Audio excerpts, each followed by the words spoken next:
All right. Hey, y'all. Hey, welcome back. I hope that if you have not already, for one, I hope you've subscribed. Two, I hope that you watched the first review that we did for episode 1. We are discussing Sean Combs' The Reckoning.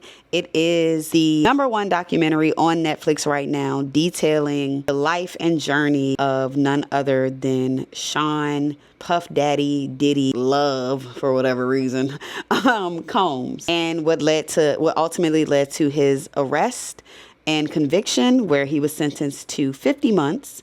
And this documentary gets all into it. So let's jump right on into episode 2. It was titled, What Goes Down Must Come Up.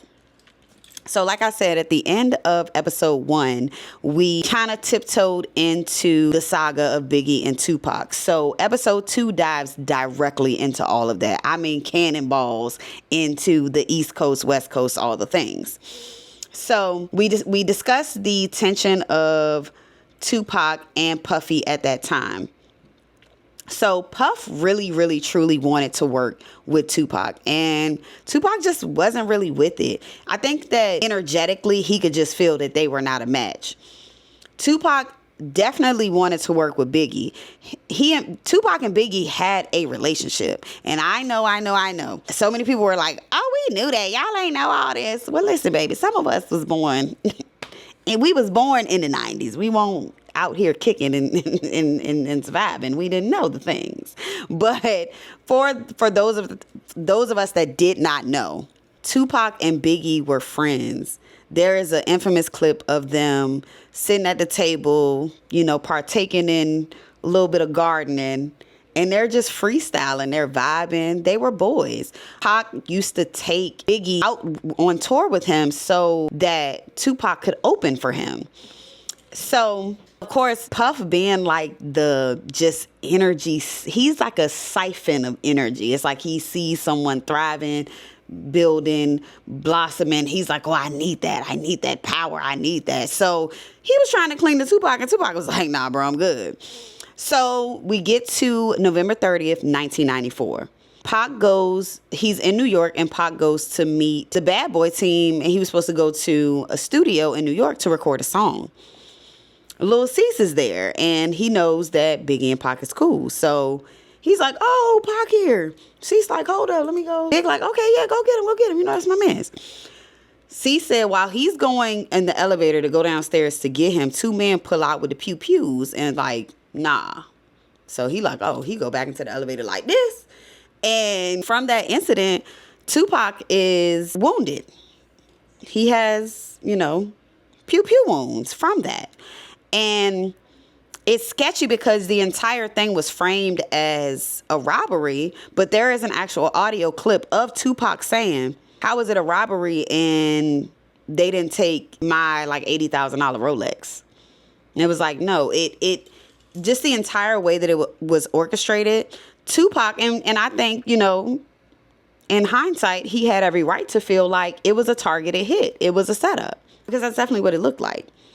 So now, though, just to give you again, and the documentary did such a great job of pointing out the timeline and using music as the landscape to show you where we were at that moment in time. Like Alex Stapleton, she is the Black woman director that did this. I know a lot of people are giving a lot of credit to 50 Cent. He was just the executive producer, y'all. The true star here is Alex Stapleton, a Black woman who is the director, shot beautifully, edited beautifully. You did your big one, sister. But okay, so it's 1994 and 95-ish, and Craig Mack. So Puffy is on top of the world. He has Craig Mack on Bad Boy at this point. Craig Mack gave us Flavor in Your Ear. Biggie was blowing up. He had Juicy, all those things. Puff then brings in Faith. We see Total. Like, Bad Boy is really just on the rise, okay? So at that point, they're making big money. Puff comes to the co-founder that I mentioned in the last video, in the first episode, Kirk Burroughs, who had been with him since the beginning. And he's like, yeah, that little 25% I gave you, I'm going to need you to get that back. And Kirk like, what? No, what you mean? Like, that's my half. That's my cut. Like, Because mind you, Kirk is openly, and people corroborated it in the documentary, that Kirk was the foundation. He was the day-to-day person running things. Like, he knew the day-to-day how to keep Bad Boy running. That was all on Kirk. So for him, it's like, you want me to give him my 25% when I'm really the one that's like running the show? He really was not into that. In a pattern of behavior, Puffy shows up with big security guys and allegedly a couple of bats and batons and things, and they like physically try to threaten Kirk to like sign over his stuff. Later on in 2023, co-founder Kirk Burrows sued Diddy, but because of the time lapse and, you know, just kind of lack of evidence, it was ultimately dismissed. But by the time we get to that 4th episode, y'all are gonna be like, oh, Kirk deserves. Co-founder of Bad Boy, ultimately telling us, y'all, he was homeless at one point. He deserves way better than what his life ultimately came up to be. But we'll get back to that later. Let's get back into the doc. Okay. We then meet Craig Mack's ex-wife, Roxanne. And she said at the time, she was like, Craig Mack's touring the world. He has a Grammy nomination, and they were broke. She said she was getting money from her father to take care of their household. And driving to get the money from her dad, Craig Mack was on the radio. So just imagine like the humiliation, just like embarrassment of that. Like everybody think like, oh, girl, you're man. And in the words of Carisha, okay, let me stop. Because that's somebody else we need to hear from. Carisha Brownlee. You ain't got nothing? Anyway, let's get back into it. But yes, Craig Mack's ex-wife says that they were broke. And the part that really hit her was they were broke, but Puff was not broke at all. But the actual talent that was supplying everything was broke. So that was pretty interesting for me. The artists on Bad Boy legit were having such financial strife, and Diddy was really in his like bling bling era. Like he really was in his shiny suit, flashy era, and the people that are making you the actual money are living in squalor. And that was really foreshadowing, because he ultimately ended up doing that to a full roster of even more artists, y'all. So one thing that they did get into is that Puff learned a lot of that business model from Andre Harrell. So if Puffy was in the studio when you did your song, or you were conceptualizing music or anything, or at the time when you shot the video, he was on the set and ended up in the video, he paid himself for that, and paid himself very well. None of the artists at that time, during that time, owned their royalties. He did. Now, if you recall, back right before Cassie dropped her lawsuit, Diddy did this whole rebrand of, I'm all love. It's about love.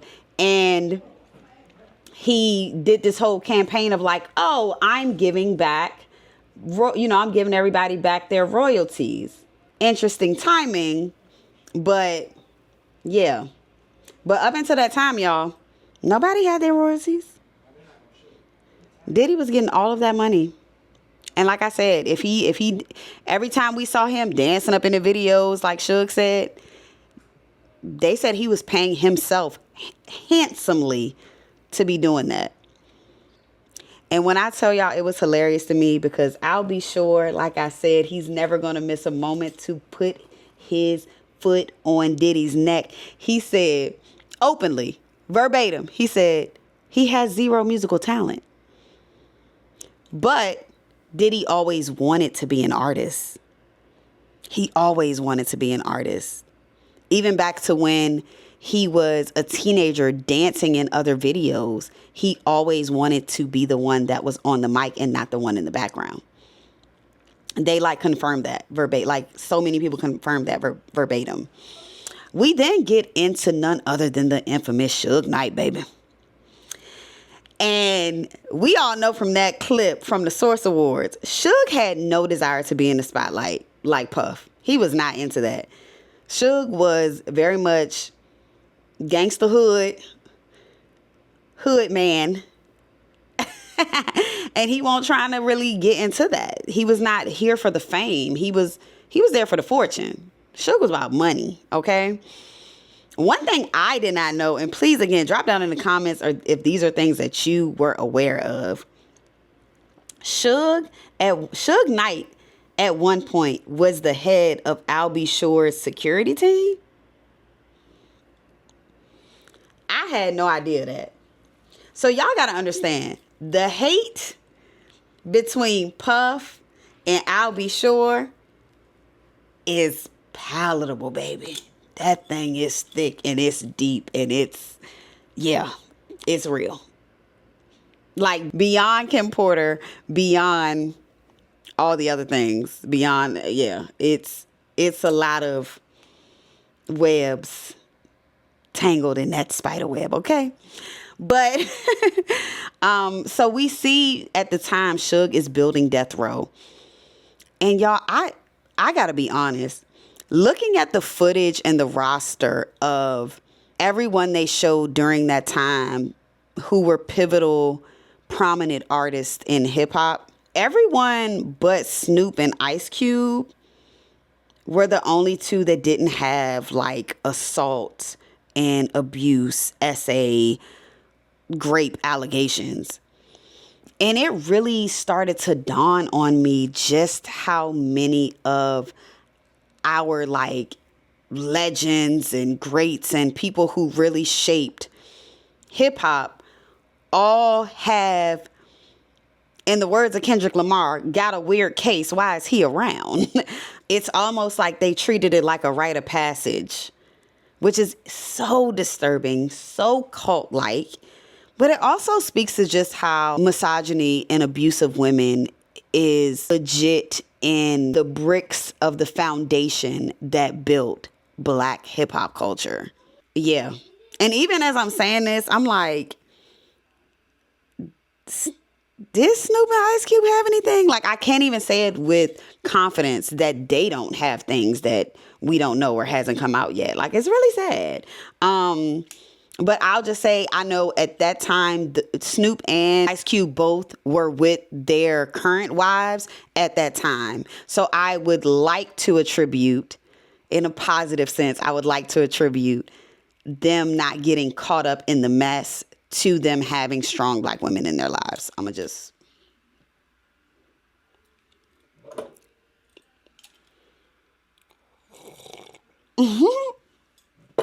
Okay.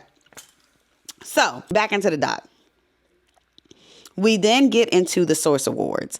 And that clip of Suge saying, if you want to be on a label where, the producer ain't all in the videos dancing, come to Death Row. And y'all, one thing about it, baby, if I could have a time machine, I would go back and do media that night. I would want to be on that carpet and in that room so bad. That Source Awards was so spicy. That was the same Source Awards when Andre 3000 got up there and said, the South got something to say. Like, y'all, that iconic. I wish I could have been there. But 7 weeks after the Source Awards, Mark Curry, who was a rapper that was also on Bad Boy, he tells how every Friday they used to have Bad Boy parties. And one time, like, it's all Bad Boy artists. Everyone's there with Bad Boy caps on. Like, it's really like a art industry party that they would do every Friday. And one Friday, Suge came. And like I mentioned in the first episode, it was a known thing that Puff would go after other people's women. Like, that was really his thing. Very, very much giving Drake... Very much giving Trey Songz that whole Mr. Still Your Girl weirdness. But yeah, Puff went after one of Suge's girlfriends. And, just with everything, that was a little tension. So as Suge and his friend are getting escorted out of the Bad Boy party, Suge's friend unfortunately gets wounded with a pew-pew. And this man walks up and Mark Curry's like, yeah, the man just like put it on him. and starts pulling and letting loose. And Mark Curry said at the time, Suge grabbed Diddy and like had Diddy in front of him, treating Diddy like, I mean Puff, because he was Puff at that time, treating Puff like he was the shield, and was like, hey, well, if you gonna pew pew me, you gotta pew pew him too. Like, I ain't going out by myself. Again, Suge was a gangster. He wasn't with that. But unfortunately, Suge's friend passes away 5 days later after that incident. At this time, Tupac is in jail. And they're telling him that, so this was when Tupac went to jail for his SA charge. And right before he went in for that SA charge, Tupac also got pew-pewed. Again, this was after the studio incident. Yeah. Pac used to really have 9 lives, y'all. It was crazy. But yeah, so Suge's friend passes away after getting pew-pewed at a bad boy party. Tupac, who is now in jail and who got pew-pewed right before he went into jail, is in jail being told that, oh, Biggie people did it. Big telling people that he did it. They bragging on it. All of this is all of this is the initial instances of what starts the whole East Coast, West Coast. But as you can see, at no point are Tupac and Biggie actually having issues with each other. It's everyone around them, specifically Puff. Okay? So, Suge then bails Tupac out because Pac didn't have the money to do like the $1 million bond. Suge like, hey, don't worry about it. I'm going to get you out. Just sign the death row. Tupac like, I mean, hey, I need to. Because the crazy thing is, y'all, Tupac grew up in Baltimore. So he technically is like East Coast. But if your heart resonates, because my heart too resonates with LA. It's just Kendrick. But no, and Dom Kennedy. But no, so yeah, Pac ends up signing to death row. A lot of people start to believe that Pac is from the West Coast. He's not. He went to a performing arts high school with Jada in Baltimore, Jada Pinkett Smith in Baltimore. But at this point, he's completely rebranded. He's Death Row Records. He's all the things. And Tupac makes one of the greatest diss songs in hip hop history, saying that he slept with Biggie's wife, the Faith Evans. First off, I can't even say it because they gonna shut me down. I can't even do it. But you know, if you know, play Hit 'Em Up if you don't know. And honestly, y'all, to this day, Faith denies the claims, but I think she did it. I believe Pop. I do. At the time, there were so many rumors that Big was physically abusive to her. And Lil' Kim for that matter. Big had multiple mistresses, multiple women that he was out with, everybody knowing he was married to Faith, just like all the things. So I think she did. But at that time, Pac drops Hit 'Em Up. Big comes back with Who Pew Pewed Ya. So now it's music, it's real beef brewing. Allegedly, they get into Puffy hires, and this is all alleged, but he hires gang members, LA Crips, for Bad Boy as protection for when his artists go over to the West Coast. Everybody knows Suge is notoriously linked to the Bloods. So, y'all, it was just a tornado of mayhem that was ultimately going to lead to nowhere but the grave. Like, y'all, somebody was going to go from... Everybody won't stand around here with all that going on. And we just got to be honest about it, okay? And unfortunately, y'all, that day in LA, that was the night that we lost Tupac. It was all linked to some gang members. Pac saying, they were like, oh, someone had tried to snatch a death row chain. Oh, that's him right there. So Pac and Suge and the other guys roll up, beat the guy. And ultimately, those same guys, which I'll get into a little later when we get into Keefe D and that proffer, they ended up catching Suge and Pac at the light. But this is what I want to get into, because the documentary cut to this, and it was so emotionless, it put a chill down my spine. In 2010, we see an interview of Puff being asked if he knew who did the unaliving of Tupac. When I tell y'all, that man was so nonchalant and they said, do you know? He said, no, I don't. Like somebody was asking him, hey, I've never been in here, the bathroom app? No, I don't. Like, it was so ill. Yuck. I hated it. It was so nonchalant. I hated it. But anyway, we meet the lead investigator of the Tupac Pew Pew situation, and he speaks to the connection of Keefe D. And in 2008, we hear a never-before broadcasted recording from Keefe D where he was offered a proffer where he can speak freely. So they got him just sitting in the room being like, you know what? Say what you need to say. We ain't gonna hurt you. We ain't gonna jump you. Just go ahead and say it. So he does. And they confirmed that 1 year prior, Keefe D had been having several talks with Puff. Now, of course, they never said what the talks were about, but come on now, this not sounding like a setup. Come on now. But anyway, and this is how cool Keefe D and Puff were. Because again, y'all, this is another beautiful thing this documentary provides us. So many receipts. Puffy used Keefe D's car in an early Usher video with Puff driving the car and Usher sitting on the roof, like the roof of the car as the car is like driving down. And Keefe D literally says like, yeah, he used my car for some kid. Y'all, the kid was Usher. The Usher Raymond. Another one that needs to come on out and say some things. Let's go over the list again. Misa Hilton, Usher, Farnsworth Bentley, Carisha Brownlee, Miss Lorianne Boomcat, Miss Thigh High Boots, Mary J. Blige. We need y'all to come on out. It's time to tell your stories. But anyway, let's get back into the documentary.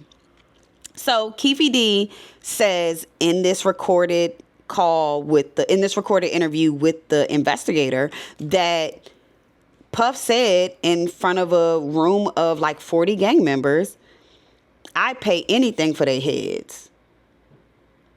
Then he comes out straight up like, yeah, I got $1 million on whoever got it. Now, we all know in black culture what that means. Putting money on a head. So come on now. The co-founder of Bad Boy, Kirk Burroughs, I mentioned him before, he said that at the time for this fight, like when they went over for this fight in Vegas. When they went over for this fight in Vegas, he said Puff requested that they rent cars in New York and drive cross country to Vegas. Multiple cars to drive from New York to Vegas. Not fly to Vegas and rent when you get there. Because again, these people have ample amount of money. Like, why wouldn't you do that? No. He was like, he insisted we rent the cars and drive it across country. To me, that was shady already. Because it's like, oh, did you get these cars to, put in little compartments? Were you moving something in the cars? Like, listen. I be thinking. But no, so Keefe D said after the unfortunate happened and Tupac was pew-pewed and ultimately passed away, he said Puff called and was like, hey, was that us? And he like, yeah. Keefe D said that after the pew-pew happened, they were still there. He said they were still there, like when the ambulance pulled up, just walking around. Like, it was just such a He was like, yeah, that was kind of funny to us. Like, oh, y'all don't even know we just did it type of thing. And it was just like, ugh, so disgusting. So disgusting. Because such a young life taken from us for absolutely nothing. We really lost Tupac and Biggie for nothing. For absolutely nothing. Tupac Amaru Shakur was 25 years old when he transitioned on September 13th, 1996. But after everything, Kevy D confirms that he never got the money. We see that there is a video of this guy named D-Mac, who's supposed to be another like gang member in the group. We literally see him on a private jet with Puff. So all the denial of, oh no, Puff didn't have any connection to LA gang members. Why was this gang member on your private jet? Ain't nobody never took me on a private jet. One would surmise that if you're on a jet, then that's your friend and y'all have a relationship. So all of this like, oh no, it's no connection, really is not adding up for me. When we have actual footage of like him being around these people. And like I said, the documentary just pieces it all together so very well. Kevy D said, yeah, they never got the money. He thinks that D-Mac maybe got like $50,000, but y'all was supposed to be $1 million. Or and it was supposed to be maybe half a mil before, half and half. But at this point, the other men involved have passed away. Puff and Kevy D are the last ones standing. Kevy D is set for trial in 2026 for the passing of Tupac and his involvement. So from there, we cut back to Diddy before his present day arrest with his son, Justin, and a few others. And y'all, it was so weird to me. I don't know who it was. And if you peeped who this person is, please let me know. One of them is wearing a shirt of Lil' Kim's mugshot. Like it's plastered all over the shirt. It's Lil' Kim's mugshot from when Kim did her time. The irony. Like, this is days before y'all know he about to go to jail. He about to go to jail. Why you? Okay. I mean, fashion, I guess. But we also hear a song that Puff made that same year that Pac passed away in 1996, where Puff is literally rapping on a song, y'all. And he says, I'll drop $1 million on your head, make y'all disappear. Like, huh? All these things implicating this man. He's still like, no, I ain't do it. It wasn't me. It does not make sense. But let's fast forward now. March 1997. Puff takes Biggie to LA. They had been warned repeatedly not to come to LA.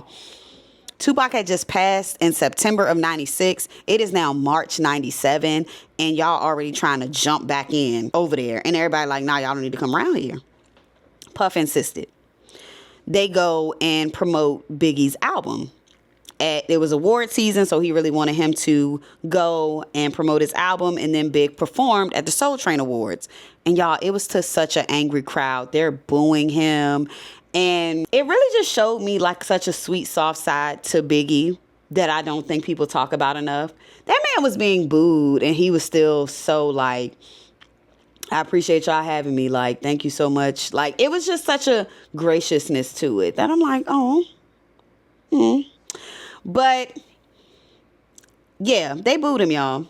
So, March 8th, Big was supposed to go to London for press. He was now taking his tour over to the UK. It was a whole thing planned. It was already arranged for him to leave. But for whatever reason, Puff was adamant, like, no, you can't not leave LA. There are actual clips in the documentary, y'all, that, again, so well put together, where Big is literally sitting there, y'all. You can see the worry on his face, his body language, everything. And he's just like, it's like, man, I feel like somebody after me, man. Like, he's like, I feel like somebody trying to take me out. And it was just so, I mean, the foreshadowing, just the morbidness of it all. It was, ugh. But Puff did not want him to leave. He was adamant that he couldn't go because Puff wanted to really do a party on the enemy turf. Like, he was really big on, no, we got to throw a party. So March 9th, Puff has this party in LA. We see never before seen footage of the party. And y'all, we actually see the very moment that we lost Big. there's a video and you hear people being like, oh my God, somebody got the pew, pew, pew, pew. And they're like, yo, that's Biggie. And you immediately hear like women just sobbing, like hysterically crying, y'all. And then it was upsetting because in 2017, they showed a clip that Puff did in an interview where he's like, yeah, Biggie really wanted to go to LA. Like he really wanted to be there.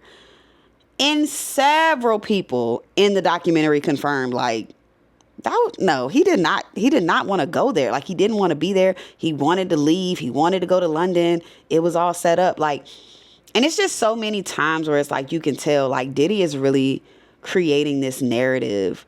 Like him and Big were such good friends and so locked in and all these things. And other people that were literally there, they're in the same pictures that, Puff is referencing. It's like, well, that's him.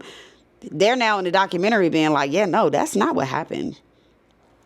And again, kudos again to Black woman director, Miss Alex Stapleton. You did that. We see a clip of Biggie's mom, the always elegant, the queen, Valletta Wallace, and she has no respect for Diddy. She's not feeling him. And that's always been telling to me. I think she was such a classy lady, she would never really air it out. But she always had a weird disposition about Puffy, where it's like, oh, if this is my son's best friend, I would think that it would be a different reverence, but she never gave that. Never. Another interesting part, the investigator said that Puff actually hindered the investigations and wasn't cooperative. Now, does that sound like a person who truly was mourning his best friend? If anything happens to my friend, somebody cut my friend off. Somebody cut my best friend off, baby. I want their license plate.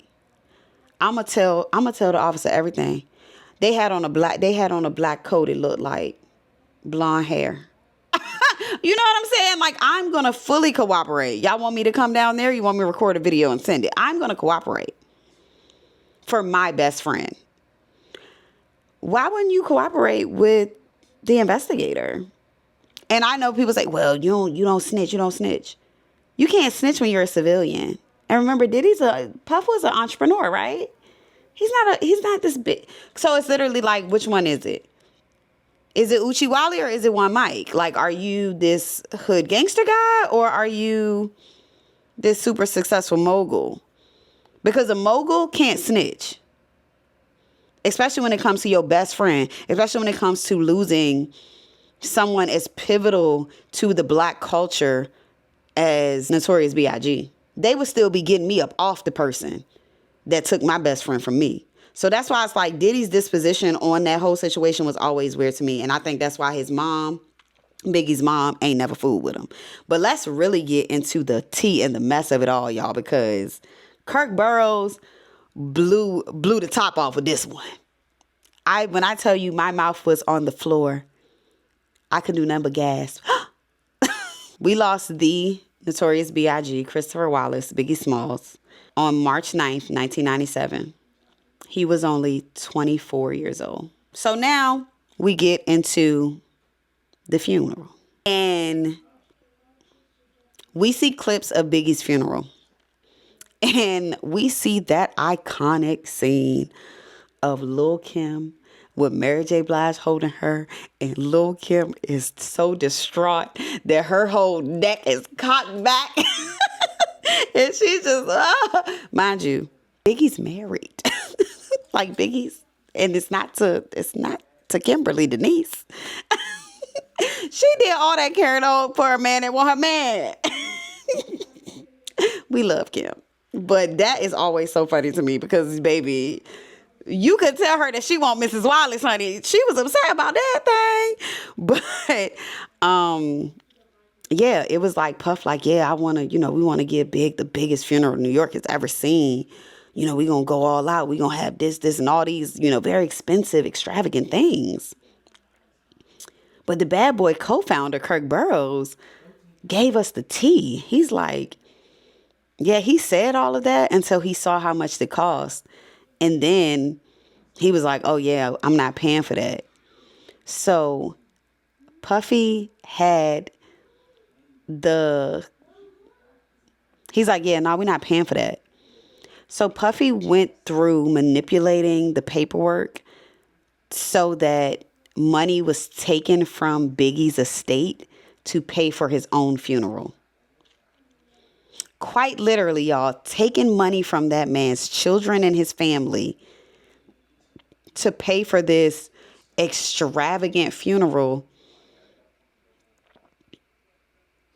that he ain't even asked for. Biggie was 24. He didn't have a will. He didn't say like, yeah, when I go, bro, do all this. What? Like, Puff, you wanted all of this. And then you made the man's estate. Like, you took the money from his estate. Literally taking that money from his kids. If that ain't a character flaw, baby. And then it gets worse. Because before Big passed away, he was set to be on the cover of the Rolling Stone magazine. But Puff literally pulled it and was like, yeah, I'm about to come out with my solo album. Like, I need to be on there.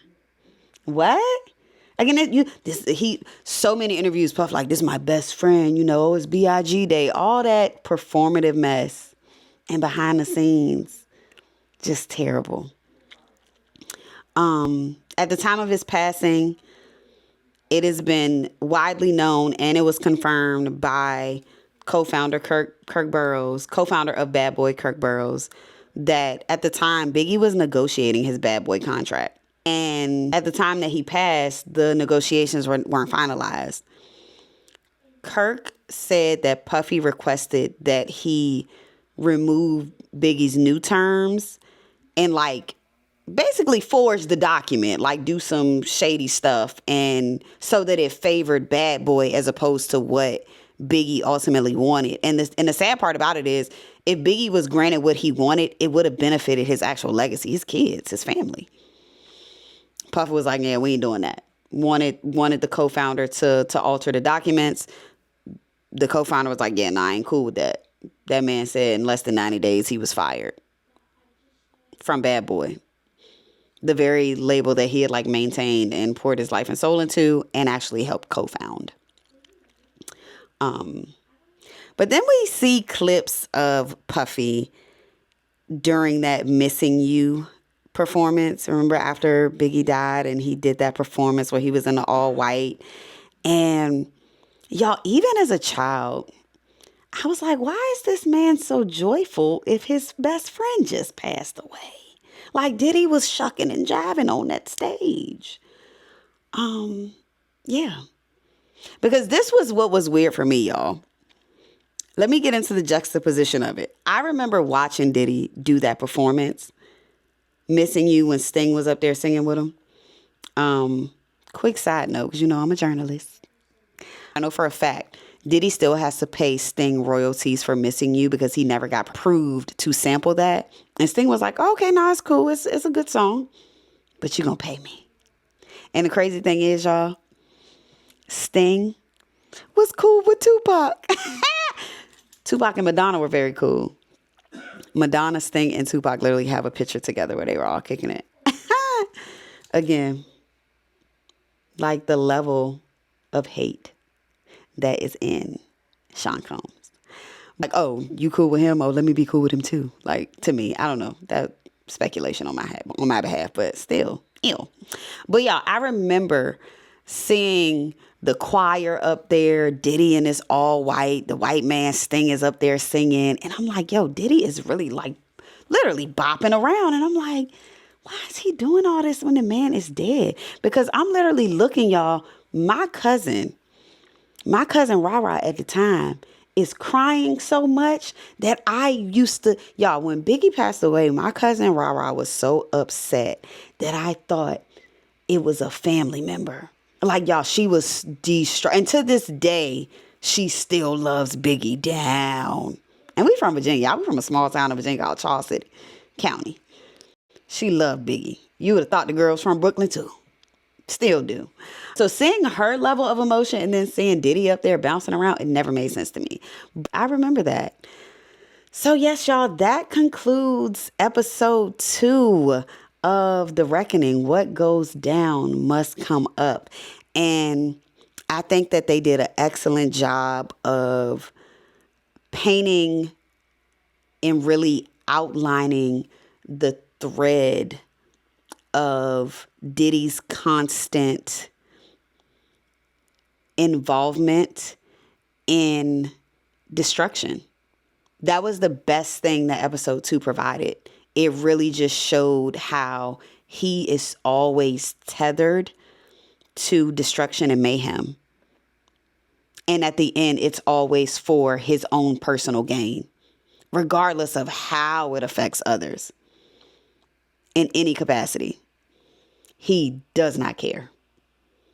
Because at the end, it's always kind of just about what he gains and gathers from it.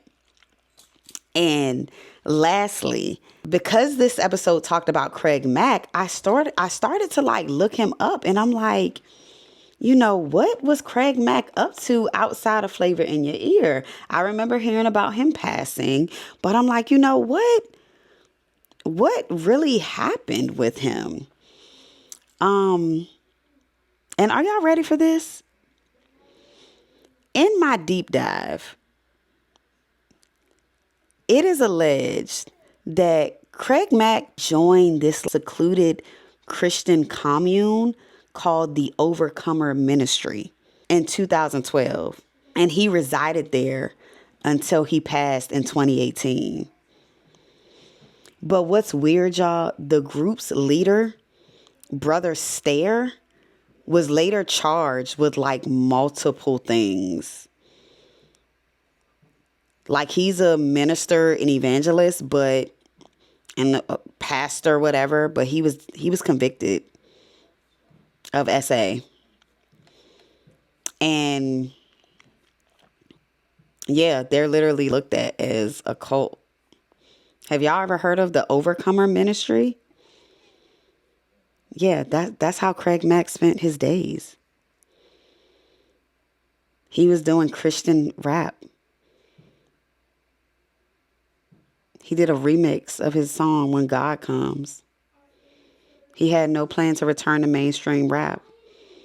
But he passed away at 46, they said, from heart failure. But some people were saying it was related to him having HIV/AIDS. And he passed away while being in a cult. What?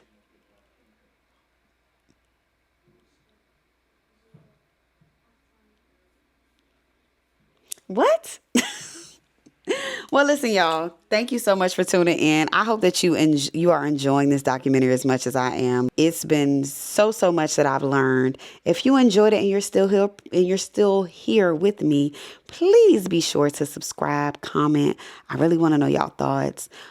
Follow me on everything at Hey Media Money, and you can please like, comment, and subscribe. I'm really trying to get to 1,000 followers by January, y'all. So come on, rock with your girl and tell a friend, Okay. And thank you so much for supporting the Media Sip. If you're new here, we are your favorite place to be for all your media tea. I cover events, TV, movie reviews, and you never know, you might just catch me on a red carpet or two. So yes, make sure that you tune in for episode 3, where we really get into some things, because that's where we dive into Cassie. So definitely let me know your thoughts in the comments, and I'll see you next video.